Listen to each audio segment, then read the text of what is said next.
Hello, নতুন একটা blog নিয়ে চলে এসেছি। রক্ষাকালী পুজো তো প্রতি বছর মাকে দেওয়ার জন্য শাড়ি কিনি।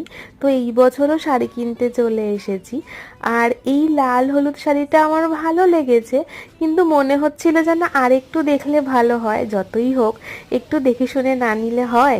তো এই শাড়িটা আমার আরও বেশি ভালো লেগেছে, যদিও এটাও লাল হলুদ, কিন্তু এই শাড়িটার ডিজাইনটা অসাধারণ, পুরো ঠাসা কাজ করা আর সুতির ঢাকাই জামদানি।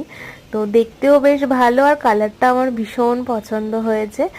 আর এর সাথে একটা ধুতি আর এই শাড়ি দুটোই কালকে পুজোতে মাকে অর্পণ করা হবে, সেই জন্য নেওয়া হয়।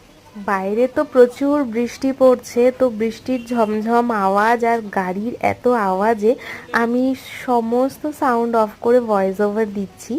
তো শাড়িটা একদম চোখের মধ্যে লেগে রয়েছে, মানে যতবার দেখছি